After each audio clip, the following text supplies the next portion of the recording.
말씀을 읽는 저희들에게 소망이 없습니다. 그러나 이사야의 말씀을 전체적으로 볼 때는 소망의 메시지입니다. 하나님께서는 곁길로 가고, 그리고 하나님의 말씀을 왜곡하고, 그리고 말씀대로 살지 않으려고 발부둥 친 그들 가운데에 하나님께서는 경책하시면서도 결국은 나중에 그 이사야 전반적인 그 흐름은 하나님께서 새롭게 회복시켜 주시고, 그리고 소망을 주시며, 우리가 이전에 본 것처럼 말씀 속에는 700년 후에 있을 예수 그리스도의 탄생과, 그리고 그분의 사역과, 그리고 그분의 다시 오심, 세상의 심판, 그리고 믿는 자에게는 그 구원의 감격과 하나님 앞에 참 소망인 영생에 대해서도 이사야서는 고백하고 기록하고 있습니다. 이 말씀을 하나님과 하나님의 백성, 그리고 부모와 자녀 관계로 보시면 굉장히 이해가 좋고, 그리고 우리의 가슴을 울리는 그러한 말씀이 될 줄 믿습니다. 1절에 보면 슬프다 아리엘이여 아리엘이여 다윗이 진친 성읍이여. 하나님께서는 이 이스라엘 백성들이 살아온 모든 내력을 다 아십니다. 왜냐? 하나님의 전심으로, 하나님의 열심으로 하나님께서는 그 백성들을 구원하셨고, 그리고 백성에게 지도자를 세우셨고, 백성들에게 말씀하여 주시며 이끌어 주셨기 때문에 부모와 자녀의 관계입니다. 자녀가 부모를 외면하고 마치 옆집 부모를 찾아가고, 그리고 옆 동네에 그 강하고 좋아 보이는 것을 의지하면서 부모를 헌식자처럼 부모를 외면하는 이러한 환경이다, 이렇게 생각하시면 이 말씀은 굉장히 우리에게 이해가 빠릅니다. 하나님이 왜 슬프시겠습니까? 하나님은 한갓 미물과 같은 존재라고 우리는 고백하는데, 마치 우주에 비하면 먼지밖에 되지 않는, 보이지도 않는 그런 존재를 두고 왜 하나님은 슬퍼하실까요? 하나님께서 마음을 쏟아서 그 백성과 함께 하나님께서는 사시기 때문에 그렇다는 것입니다. 슬프다 아리엘이여 아리엘이여. 아리엘은 그 의미가 하나님의 그 라이온, 그 용맹한 사자 유다 지파를 의미합니다. 유다 지파의 가방과, 그리고 결코 정복되지 않은 그 성읍 예루살렘을 의미합니다. 또한 아리엘이라는 의미는 그 번제단을 의미합니다. 그곳에는 항상 불이 타오르죠.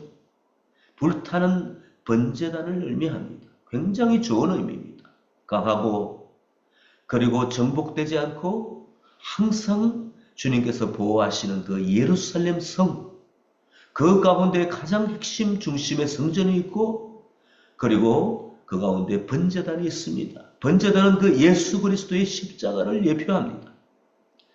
그 번제단 가운데에 하나님께서는 그 향기를 흠량하시고, 그 제물을 받으시고, 그 죄를 용서해 주시는 하나님의 은혜가 있는 곳입니다.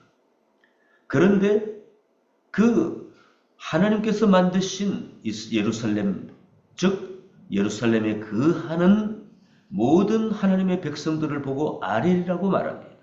강하였으나 이제는 그곳에 제사를 드리고 하나님 앞에 요즘 우리 편으로 예배를 드리고, 가장 그 우주 가운데에, 지구 가운데에 예배의 핵심 중심이 되는 그 도시가 이제는 마치 강한 것이 약한 존재가 되고, 그리고 번제단은 하나님 앞에 예배드리는 것이 불타는 그 안타까운 그 환경 가운데 있는 그처럼 하나님께서는 이 말씀을 통하여 묘사하고 계십니다.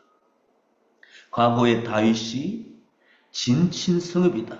다윗이 수도를 정하여서 이제는 강한 하나님의 나라로 그곳에 이제 하나님 앞에 백성들이 춤추고 노래하고, 그리고 다윗에서 이제 솔로몬으로 이어가면서 이제 솔로몬 성전을 바치면서 하나님 앞에 드리면서 절정에 달했습니다.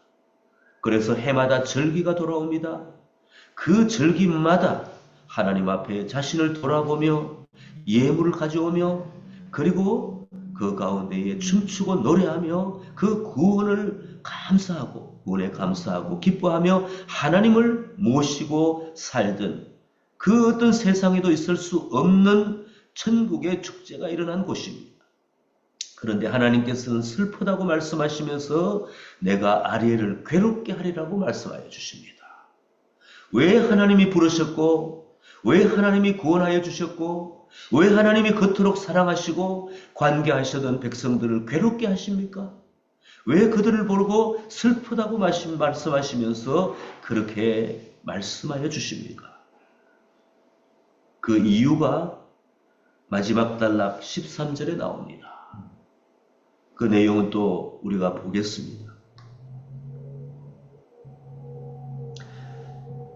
이제는 그 이스라엘 백성들, 예루살렘 성읍을 중심으로 한 이스라엘 백성들이 슬퍼하고 애곡하게 된다고 말합니다. 하나님도 슬퍼하시고 하나님의 백성도 슬퍼하시고, 그러면서 그들은 고통 가운데 있을 것이라고 그렇게 말씀하십니다.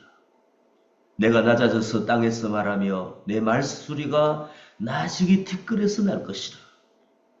사람 중에 가장 위대한 사람으로 다윗과 또 솔로몬을 통하여서 역사하셨던 하나님, 그 사람들이 가장 빛나고 가장 지구상에서 계명을 받고, 그리고 그들의 영안이 열리고 하나님과 소통하였던 사람들이 이제는 티끌같이 된다는 것이죠.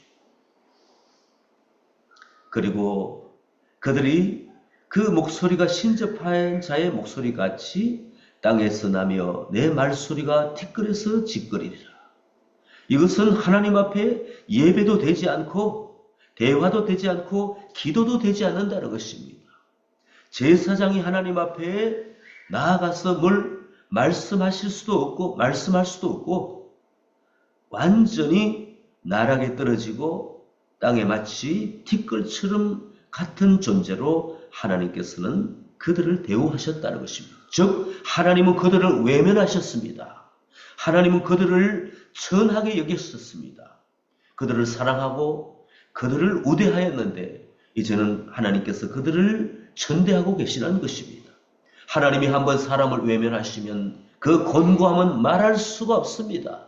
기도가 절대 되지 않습니다. 언제 내가 하나님 앞에 크리스찬으로 생활했던가, 언제 내가 기도하며 하나님 앞에 무릎 꿇고 나아가며 성령의 음성을 들었던가, 그 캄캄한 가운데에 과거에 어디 아주 오래 먼 그 나의 삶 속에서 있었던 이야기처럼 내가 곤고함에 빠지고 내가 고통 가운데 있을 수밖에 없습니다. 하나님이 수도 꼭지 그 생명수를 잠그시면 절대로 그 생명수 한 방울이라도 마실 수가 없습니다. 왜냐? 그 이유는 그들이 하나님을 버렸기 때문에 그렇다는 것입니다. 13절의 말씀을 먼저 보시겠습니다. 주께서 이르시되 이 백성이 입으로는 나를 가까이 하며 입술로는 나를 공경하나 그들의 마음은 내게서 멀리 떠났나니 그들이 나를 경외함은 사람의 계명으로 가르침을 받았을 뿐이라. 여기서 핵심된 이유가 나옵니다. 왜 이렇게 이들을 하나님께서 전시하시고 이들을 존중하시 않으시고 더 이상 이들과 소통하지 않으려 하시는가? 바로 사람의 이유, 사람의 잘못 때문입니다. 이 사람은 누구였습니까? 지구상에서도 가장 존경받는 사람들이고 가장 하나님의 사랑받던 사람들이었습니다. 하나님의 계명을 주시고 도덕적으로 살게 하여 주시고 하나님께서 모든 것을 다 쏟아부어 그들에게 살 수 있는 그 성읍까지도, 그리고 하나님은 보호자가 되셨습니다. 그런데 핵심적인 하나님께서 또한 이유를 가르쳐 주십니다. 이것만으로도 저는 이 말씀을 묵상할 때 하나님은 끝까지 그들을 포기하지 않으신다고 저는 고백합니다. 왜? 정말 미워하면 이유도 가르쳐 주지 않습니다. 정말 그 사람을 사람답게 대접하지 않는다면요, 대화도 하지 않았습니다. 왜 잘못했는지, 왜 파괴되는지, 왜 증거를 받는지 이유를 가르쳐 주시고 그 고치라고 말씀하여 주시는 것입니다. 이 말씀이 지금 29장 한 장으로 끝나지 않지 않습니까? 계속되는 이사야서의 말씀입니다. 그 가운데에 그들을 돌아오게 하시고 회복시켜 주시고 다시 소망을 주시는 그 하나님의 마음은 이유를 알아라고. 너가 지금 깨어지고 부서지고 나에게 다가오지 못하고 나에게 기도도 할 수 없는 그 이유를 알아라고. 너의 가정이 무너지고 너의 재정이 바닥나고 너의 관계가 이토록 어려워지는 것은 그냥 공격일 수도 있지만 그렇지 않을 때, 우리의 잘못일 때는 이유를 알려주시는 하나님이 되십니다. 하나님께서는 그 모든 것을 세미하게 하시면서 우리들에게 이 말씀을 주십니다. 이사야를 통하여 유다 백성, 특별히 지도자들에게 하셨던 말씀은 반드시 오늘 우리에게 주시는 동일한 말씀인 줄 믿습니다. 그들이 나를 경외하면 사람의 계명으로 가르침을 받았을 뿐이다. 이 말씀은 그들이 나를 거짓으로 경외하면, 나를 경외한다고 하지만 그렇지 아니하면 사람의 계명으로 가르침을 받았다는 이 말씀입니다. 지도자들이 그 계명을 가지고 백성들을 억압하였습니다. 이들이 안식일 때 무엇을 하였습니까? 예수님이 오셔서 안식일에 병자를 고친다고 해서 예수님을 고발하였습니다. 왜 안식일에 일을 하느냐? 그래 예수께서 그들에게 말씀하여 주셨습니다. 안식일이 사람을 위하여 있는 것이고 사람이 안식일을 위하여 있는 것이 아니다. 안식일에는 사람이 쉼을 누리고 안식일에는 사람이 쉼을 누리면서 이제 생기를 되찾고 활력을 되찾는 것입니다. 안식일에는 다시 일어설 수 있도록, 다시 힘차게 일어날 수 있도록 생명을 되찾는 것인데, 예수께서 활력을 주시고 인생에게 생명을 주셨는데, 그 사람을 살리셨는데 안식일에 일을 했다고. 이것은 지도자들이 그 계명을 잘못 해석한 것입니다. 하나님은 안식일을 거룩하게 지키라, 아무 일도 하지 말라고 했는데 그 아무 일도 하지 말라는 것은 백성들에게 일시키지 말라는 것이죠. 그리고 백성들이 쉬고 너도 쉬어라는 것이죠. 지도력을 발휘하고 또한 백성의 지도자가 되는 것 굉장히 힘이 드는 일입니다. 백성들도 마찬가지입니다. 그러한 율법을 따라서 또한 율례를 따라서 많은 계명을 따라서 살아간다는 것도 굉장히 힘이 드는 것입니다. 사람들이, 지도자들이 얼마나 많은 계명을 만들었습니까? 심지어 안식일만 하더라도 보니까 39가지 대분류를 했습니다. 그리고 그 대분류 아래에 수백 가지 소분류를 해놓았다고 합니다. 이거 하면 안 되고 저거 하면 안 되고 또 이거 할 때도 이렇게 하라는 그런 소상하게 연구해서 그 머리 좋은 사람들이 이런 분류를 다 해놓는데 이 모든 것은 허상이라는 것입니다. 안식일을 거룩하게 지키라. 백성을 거룩한 백성으로 만드셨고 그리고 거룩함을 회복하라고. 안식일에 쉼을 누리고 내가 하나님 앞에 더 가까이 나아가기 위해 나를 돌아보고 그리고 서로 간에 사랑하며 그리고 특별히 쉼을 누리고 다시 활력을 찾고 생명을 회복하여서 안식일 지나고 난 다음에 열심히 일하고 하나님을 섬기며 하나님과 사람들을 사랑하라고 만든 계명인데 이 율법을 맡은 지도자들이 이렇게 사람의 계명으로 그렇게 가르쳤기 때문에 그 사람의 계명을 따라서 잘못된 그 가르침과 세부적인 사람을 속박하는 그 계명을 따라서 하나님 앞에 경외한다고 하니 무슨 일이 되겠습니까? 자유도 없고 힘이 들고 기도도 안 되고 아무것도 안 되는 것입니다. 그러므로 우리 교회가 또한 이 말씀을 따라 교훈을 삼을 때는, 우리가 적용할 때는 반드시 하나님의 말씀을 정확하게 해석하고, 그리고 말씀을 잘 우리가 실천할 때에 가장 중심된 것은 하나님의 거룩하심과 우리가 하나님 앞에 관계를 회복하고 우리의 심령이 살아나게끔 성령이 역사하여 주시도록 해야 될 줄 믿습니다. 오늘날에는 성령이 그렇게 크게 역사하지 않는다고, 오늘날은 성령이 말씀하시는 것을 제한한다고, 오늘 하나님은 성령께서 역사해 주시는 모든 하나님께서 동일한 그 하나님의 사랑으로 우리 가운데 기적을 베푸시고 우리 가운데 말씀하여 주시고 성령이 인도하시는데도 불구하고 누가 가르쳤는지 오늘날에는 성령이 제한적이라고 말하는 것은 참으로 안타까운 일입니다. 이것은 사람이 계명으로 사람이 해석을 할 때 제한적으로 해석하여 가르쳤기 때문에 그 계명을 받고 우리 가운데 제한적으로 나아가 이 문자적인 내용을 가지고 붙들고 실험하면서 성령이 역사하시는 것을 바라보지도 못하고 감지하지도 못하고 하나님 앞에 나올 수가 없다는 것입니다.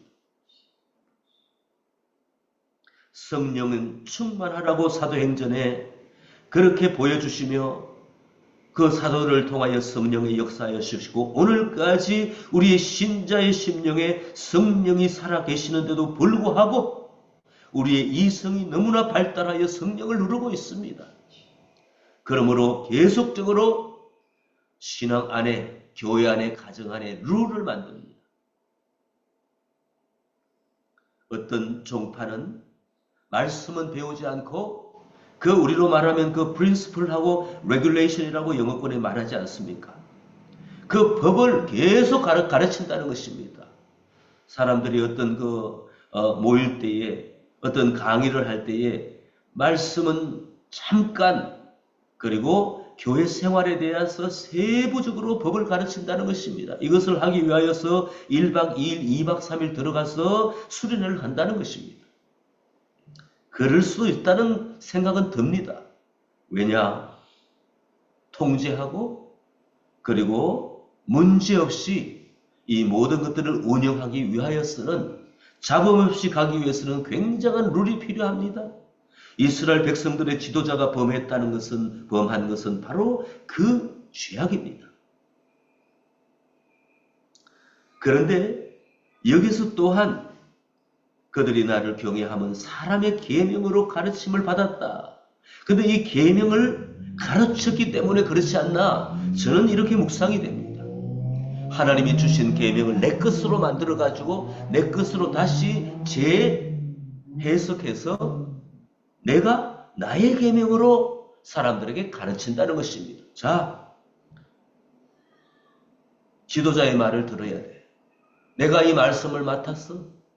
그러니 이 말씀을 해석하는 나의 말을 들어야 된다 하면서 직접 성경을 보고 기도하고 묵상하고 스스로 그 말씀 속에 들어가도록 격려하는 것이 아니라 내가 먼저 이 말씀을 가지고 내가 먼저 내 머리로 해석해서 내가 주는 양식을 먹어야 된다. 내가 주는 꼴을 먹어야 된다. 내가 해석하는 이 성경의 말씀을 다 들어야 된다는 이 교권적인 사상이 바로 하나님께 제대로 백성들이 경외하고 주님 앞에 나아가지 못하도록 방해하는 것인 줄 믿습니다. 그러므로 하나님 앞에 말씀을 맡은 자, 영적 지도력을 가진 모든 사람들은 조심해야 될 줄 믿습니다. 이것은 목회자에만 해당이 됩니까? 이것은 풀타임 사역자만 해당이 됩니까? 교회 성도들 가운데에서 지도자로 부르심을 받은 모든 분들은 마찬가지입니다.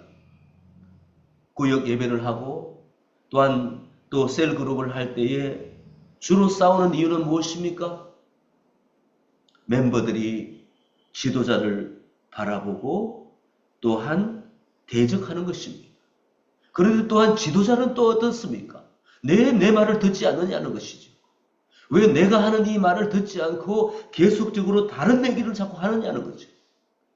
자유를 주고, 그리고 이단 사상이 아닐 때는 함께 말씀을 펼치고 함께 기도하고 그 자리에 하나님의 영 성령을 모시고 이 말씀이 어떤가 하고 자유롭게 토론하고 이 말씀을 가지고 나아갈 수 있도록 하는 그런 분위기로 가야 된다는 것입니다. 그런데 한 사람이 말씀을 틀어지고 내가 말씀의 생수를 가지고 그리고 잔을 가지고 오라고 해서 계속 나눠줄 때는 이것이 교권주의가 되고, 그리고 하나님이 지금 말씀하여 주시는 사람의 계명으로 가르침을 계속 준다는 것이죠. 받는 것도 문제지만 가장 핵심적으로 주는 자가 문제이니, 말씀을 전하는 저도 이 말씀을 묵상할 때에 두렵고 떨리는 말씀입니다. 오늘 이 모든 지도자들의 그 하나님 앞에 잘못된 그 행동 때문에 이스라엘 백성들, 특별히 아시리아의 그 고통 가운데 있고, 그리고 그것 때문에 그들의 정책 때문에 애굽을 의지하였습니다. 이스라엘 백성들 중에 고아와 과부와 연약한 사람들이 무슨 죄가 있겠습니까? 반드시 모든 죄는 지도자에 있기 때문에 부르심을 받은 지도자들은 하나님 앞에 늘 깨어 기도하며 두렵고 떨리는 마음으로 주님 앞에 나가야 될 줄 믿습니다. 우리가 읽어보지 않았던 두 단락이 있습니다. 첫 번째 단락은 갑작스러운 구원입니다. 이름에도 불구하고 백성들을 잘못 인도한 그 지도자의 책임으로 말미암아 백성까지도 멸망하는 이러한 안타까움에도 불구하고 하나님께서는 회복을 시켜주시고 소망을 주시기 위하여서 이제는 그 쳐들어오는 아시리아를 하나님께서는 격파하시겠다는 그런 말씀입니다. 그럴지라도 내 대적의 무리는 세미한 티끌 같겠고 강포한 자의 무리는 날려가는 겨 같으리니 그 일이 순식간에 갑자기 일어날 것이라. 7절에 아리엘을 치는 열방의 무리 곧 아리엘과 그 요새를 쳐서 그를 곤고하게 하는 모든 자는 꿈같이 밤에 환상같이 되리니. 하나님께서 이스라엘 백성들을 징계하는 데 사용해놓고 왜 또 그들을 치십니까? 그들은 이스라엘 백성들을 너무 과도하게 다뤘기 때문입니다. 그들은 자기가 힘을 가졌다고 해서 하나님의 백성들을 적절하게 하나님이 조율하시는 대로 하지 않고 그들이 신명나고 그들이 힘차게 이스라엘 백성들을 파괴했기 때문에 하나님께서는 오히려 그들을 치시는 것입니다. 또 다음 단락은 하나님께서 이러한 여러 가지 그들의 그 죄악 때문에 영적으로 눈이 멀게 한다는 그러한 내용입니다. 너희는 맹인이 되고 맹인이 되리라. 10절의 말씀을 보면은 대저 여호와께서 깊이 잠들게 하는 영을 너희에게 부어주사 너희의 눈을 감기셨으니 그가 선지자들과 너희의 지도자인 선견자들을 덮었음이라. 말씀을 줘도 그 말씀을 이해하지 못하겠다고 하면서 그들이 영적인 맹인이 되는 것입니다. 한번 영적인 맹인이 되어 보는 것도 어쩌면 참으로 도움이 될 수도 있다는 생각을 저는 해봤습니다. 죄송한 생각이고 죄송한 표현입니다. 실제로 영적인 맹인이 되면 어떻겠습니까? 왜냐? 우리가 그러한 프레이를 하지 않습니까? 그 눈 못 보는 소경 역할을 해보지 않습니까? 한번 소경이 되어 보니까 밝을 때의 그 밝음이 얼마나 감사한지. 그러므로 하나님께서는 이 영적인 맹인으로 살아가는 자신의 백성에게 눈을 감겨주신다는 것입니다. 맹인이 된 백성들은 얼마나 고통스럽겠습니까? 특별히 그 백성의 지도자들, 역할을 감당했던 지도자들도 아무런 말씀에 해석이 되지 않습니다. 무슨 말을 할 수가 없습니다. 자신에게도 그 말씀이 적용되지 않습니다. 백성들은 더욱더 캄캄합니다. 이 모든 이유는 그들이 나를 경외함은 사람의 계명으로 가르침을 주고 받았기 때문에 그렇다고 핵심적인 이유를 말씀하고 계십니다. 우리가 처음에 본 내용처럼 영광의 예루살렘이 이제는 참으로 연약하고 이제는 죄악으로 불타는 성읍이 되고 그들이 티끌 같고 신접자의 목소리 같아서 기도해도 되지 않고 하나님 앞에 천대받는 그러한 민족이 되어버렸습니다. 그리고 영적으로 캄캄한 그 일 가운데에 언제 내가 하나님을 바라보고 언제 내가 하나님 앞에 예배 드렸느냐는 이 고백 가운데 눈물 가운데 갈 수 있도록 하셨습니다. 하나님은 그러한 하나님이십니다. 우리가 고백할 때에 오늘 말씀을 통하여 핵심적으로 이 한 가지를 하지 않으면 됩니다. 말씀을 풀어놓고 말씀이 모든 사람에게 자유될 수 있도록, 그리고 성령이 역사해 주시면서 각 사람에게 말씀하여 주시는 은혜가 넘쳐날 수 있도록, 특별히 지도자들은, 말씀을 맡은 자들은 그러한 마음으로 하나님의 말씀을 대하고 그러한 마음으로 모든 백성에게 스스로 오늘 신학신에 대해 말씀을 읽고 말씀을 묵상하고 하나님과 관계하라고 그렇게 격려하는 것인 줄 믿습니다. 그럴 때에 우리는 티끌 같은 존재가 아니라, 먼지 같은 존재가 아니라 하나님 앞에 귀한 존재로 남을 줄 믿습니다. 그럴 때는 어둠의 세력이 우리를 공격한다 할지라도 하나님께서는 그 어둠의 세력을 격퇴하여 주시면서 우리 가운데 더욱더 주님의 말씀 가운데 성령 충만하게 하여 주실 줄 믿습니다. 그럴 때는 우리는 영적인 맹인이 아니고 영적인 소경이 아니고 하나님 앞에 밝히 하나님의 나라를 보고 하나님의 음성을 듣고 하나님과 동행하게 될 줄 믿습니다. 오늘도 말씀을 붙들고 말씀과 동행하는, 그리고 성령의 충만한 하루가 되기를 소망합니다. 기도하시겠습니다. 좋으신 아버지 하나님, 감사와 찬송을 드립니다. 주여, 주께서 저희들에게 말씀하시는 것을 여과 없이 받고 또한 걸름 없이 전하는, 그리고 하나님 제한하지 않는 그러한 복음의 사역이 이루어지게 도와주시옵소서. 오늘 아버지 새벽 제단을 쌓은 모든 성도님들과 우리 평강교회의 모든 성도님들에게 하나님 말씀 충만, 기도 충만, 성령 충만으로 이끌어 주시옵소서. 예수님의 이름으로 기도하옵나이다. 아멘.